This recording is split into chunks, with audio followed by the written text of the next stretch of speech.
from the south. He's coming toward us now. Well, we're observing what appears to be a beam coming down to the ground.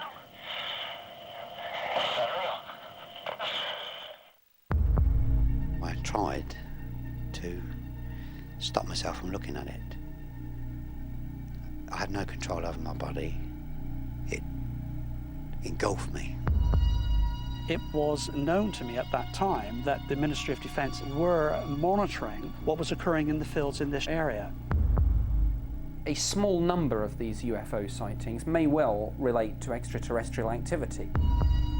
Extraterrestrial activity, out-of-body experiences, government cover-ups. The perfect mixture for a conspiracy theory.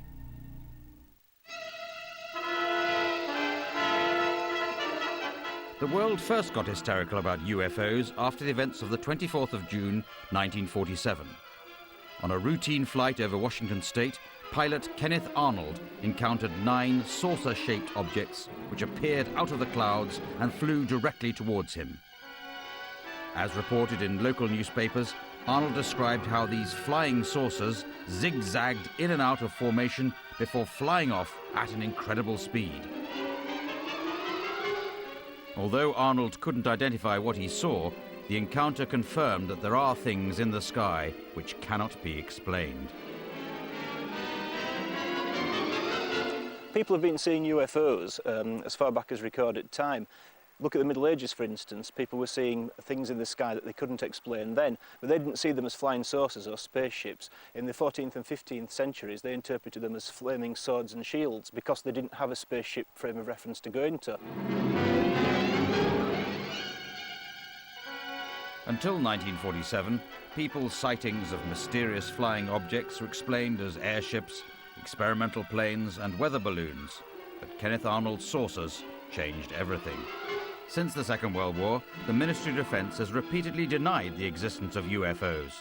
However, Britain's very own Agent Mulder has spoken out and claims to have found the truth, or as close as he can get to it. When I joined the MOD and looked into the old UFO files, it became readily apparent that each year, for many, many years, there had been several hundred UFO sightings reported to the ministry. I have no doubt, personally, based on my official research and investigation at the ministry, that a small number of these UFO sightings may well relate to extraterrestrial activity. And I don't say that lightly, I say it on the basis of there being craft in our airspace capable of speeds and manoeuvres way beyond anything that we've got in our inventory. Nick Pope believes an incident that happened 20 years ago may well be the closest Britain has got to an alien encounter. The event is known as the Rendlesham Forest Incident. Although the pictures are reconstructed, the voices are real. There's no doubt about it. There's some type of strange flashing red light ahead. Weird. It's coming this way. It is definitely coming this way. The two pieces of it are shooting off. There's no doubt about it. This is weird. In the early hours of Boxing Day 1980, a strange light was seen over Rendlesham Forest in Suffolk. Staff at nearby NATO airbase RAF Bentwaters tracked the UFO as it crashed into the trees. A patrol of American servicemen was sent to investigate. We're doing it again. Watch. What is it? We don't know, sir. The Guard Patrol encountered a landed metallic craft. Hey, this is eerie. There were indentations on the forest floor. This is strange. They ran a Geiger counter around these indentations. They found the levels of radiation were 10 times what they should have been for the area concerned. Only the military knew about the incident. The public knew nothing until 1983, when a former airbase security guard, who'd been on that eventful patrol, spoke to BBC News. This thing came down, the red light over it, and sat there maybe 2 seconds. It was just a ball of light in the air, maybe 20 feet off the ground, 30 feet, and it dispersed in a multitude of colors. And they all seemed to fall on top of this thing. And before our eyes, it's almost indescribable, but there was a craft, an alien spacecraft.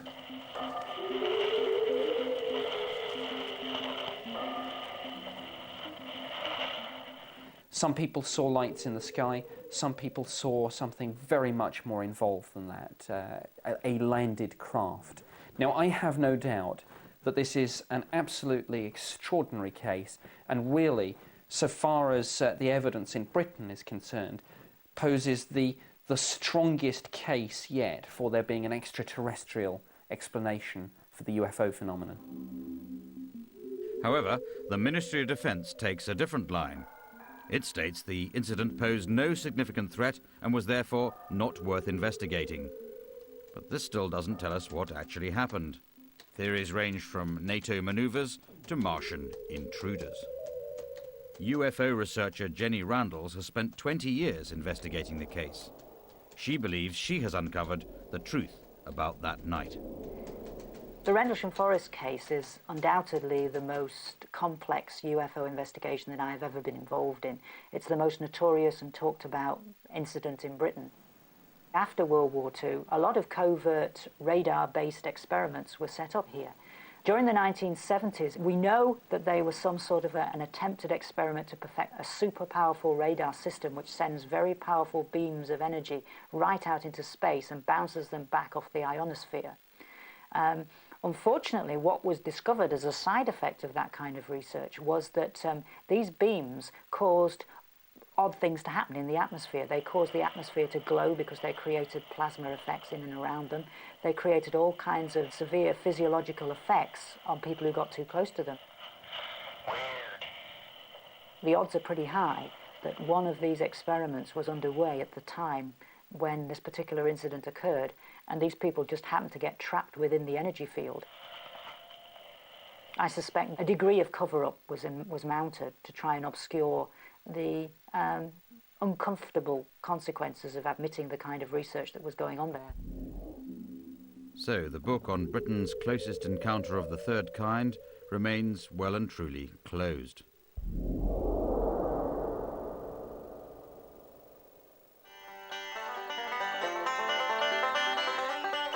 Nevada, heart of ufology and hotbed of conspiracy theories.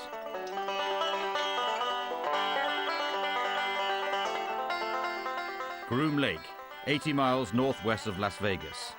Many conspiracy theorists believe not only does the government know about aliens, it works alongside them at this military complex. Better known as Area 51, the base covers 4,000 square miles and is patrolled by armed guards with a license to kill. Public access is strictly forbidden. Area 51 was started in 1955. It was a joint venture between the CIA and Lockheed Martin Skunk Works. At first to develop the U-2 spy plane. From there they went on to develop the SR-71 Blackbird.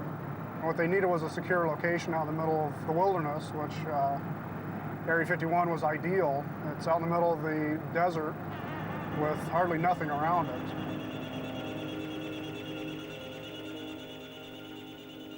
Donald Emery spends much of his time monitoring what goes on around the base, but admits it's difficult finding out what really happens inside.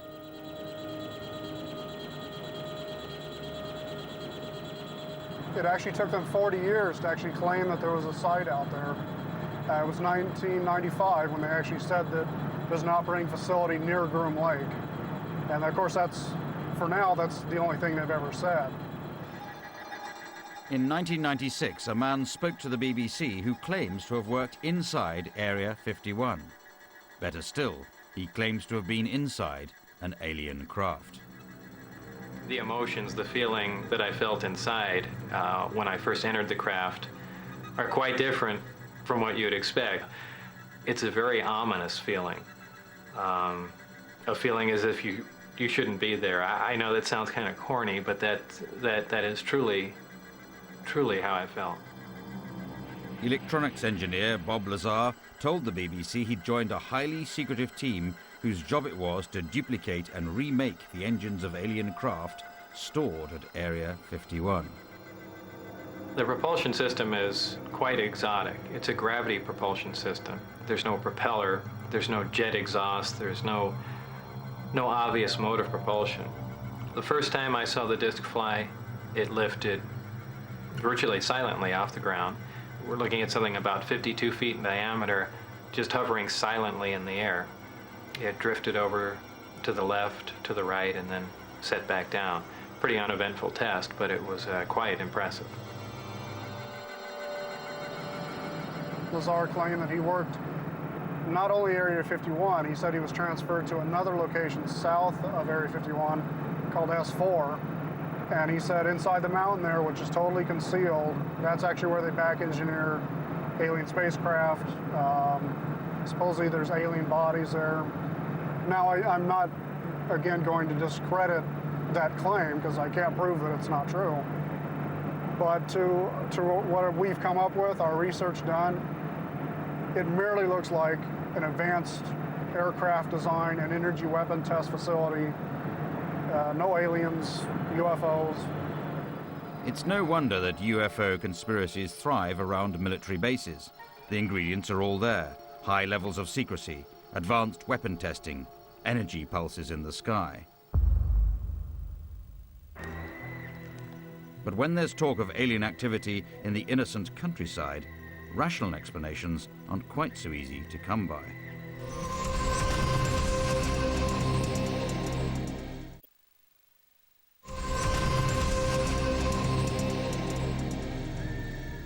Oliver's Castle, Wiltshire, 1989. There's a couple of lights down there somewhere. This controversial film appears to show strange objects hovering above a cornfield. Below, complex circle formations appear.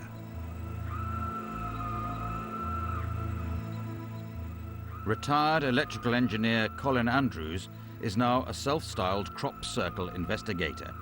He believes they can't be explained away as a force of nature. There are features which we can't easily account for.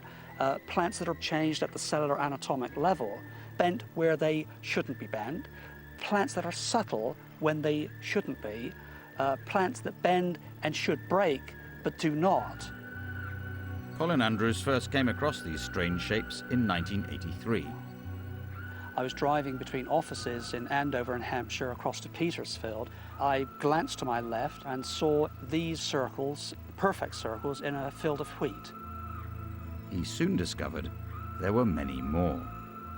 I began to make some inquiries that particular night of the landowner as to how he thought they might have arrived there. I began to tap doors of farmers in that area, and I made inquiries of the police and the Ministry of Defence. And I was already very quickly forming a picture that these were not the only ones here. So clearly there was a wider mystery phenomenon than that I saw in that field.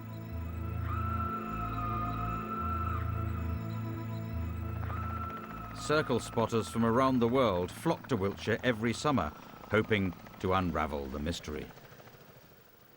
We've noticed worldwide that crop circles come near ancient sites, such as stone circles, tumuli, long barrows, pyramids. And we believe that this is because these ancient sites were built on points of energy. And crop circles seem to need that energy. They seem to link to that point of energy. I have a sense that there is some other form of, you see, I'm obliged, forced almost, to use the term intelligence. So, is this the footprint of extraterrestrial life? They signify something. There's information encoded in them. And the circle in itself is a universal symbol, very important symbol, signifies everything.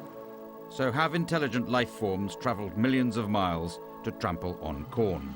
There is, of course, another explanation. We always work in pretty much in the dead of night. And we enter into the field very, very carefully and very, very stealthily. We use the tractor lines to walk up to the field. We don't step across virgin crop. We don't leave trails. Using nothing more than a measuring tape and a plank of wood or stalk stomper, the hoaxers set about their work. We work very tightly to diagrams which are obviously worked up beforehand, and something called a construction sequence, which is kind of key to making sure that everybody's in the right place at the right time. There's definitely a symbiotic relationship between ourselves as the suppliers of the phenomena and those that have a demand, that need the phenomena. Sometimes their need is a very casual one as a visitor or tourist to this region, and in other cases their need is a very intense one, and it's one that revolves around beliefs and conspiracies about where the circles originate from. But in either case, we fulfil that need, really, in our own way. In summer 2000, there were over 120 reported circles in southern England, most put down to hoaxes.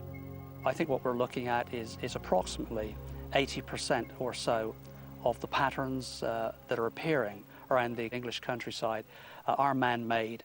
I don't think there's any question that 10-15% or so is a real phenomenon.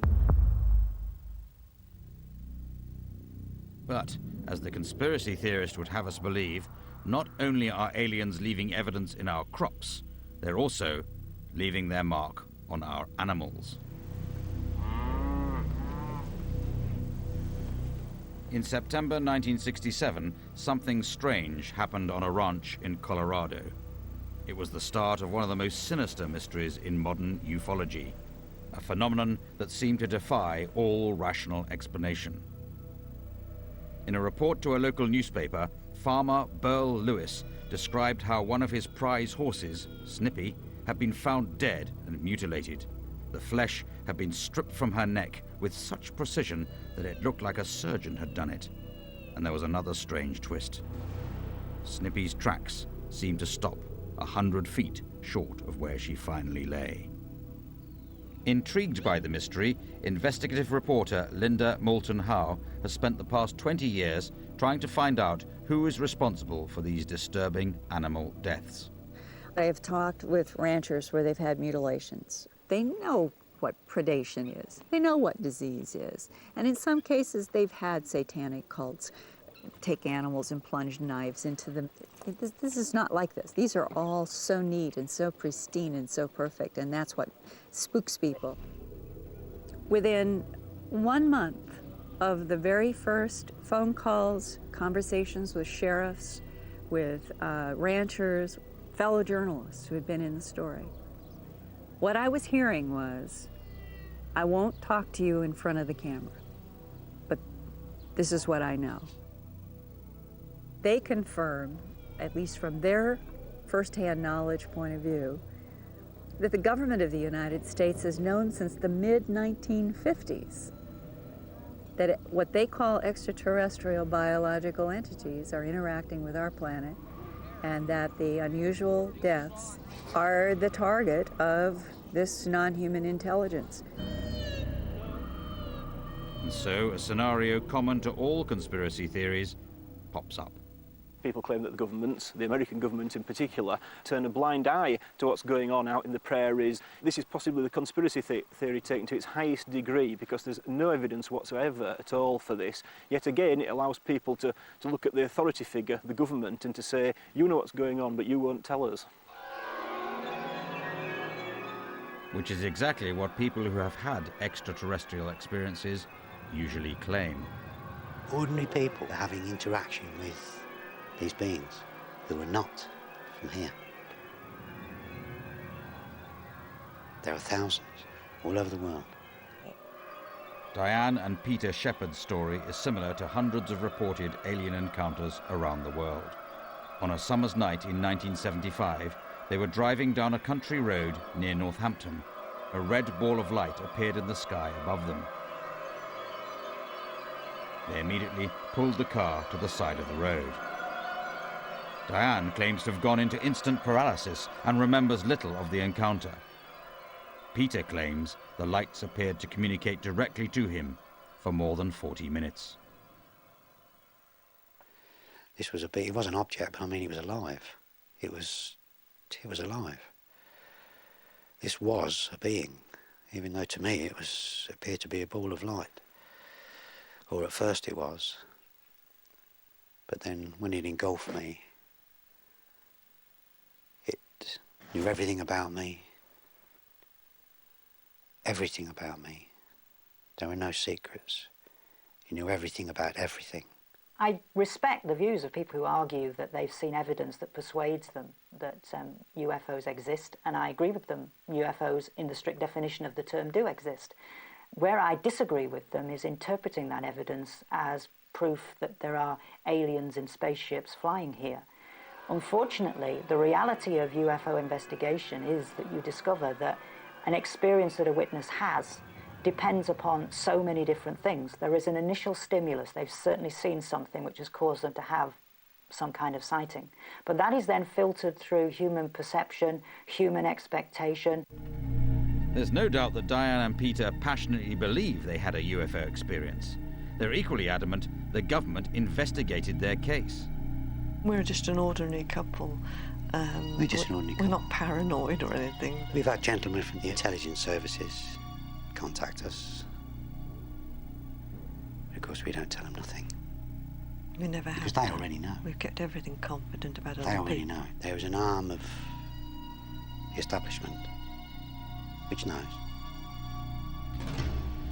When we asked the Ministry of Defence about this case, they said that no official had ever contacted Peter and Diane Shepherd. Is it any wonder, with such conflicting accounts, conspiracy theories thrive? One thing that I am very sure about is the issue of whether there is any cover-up with regard to the UFO issue.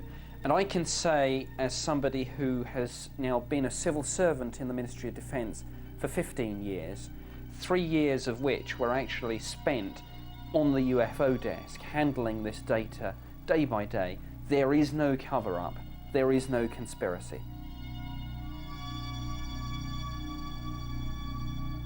So, in the absence of concrete evidence of genuine UFO encounters or government cover-ups, what is the truth about the UFO conspiracy?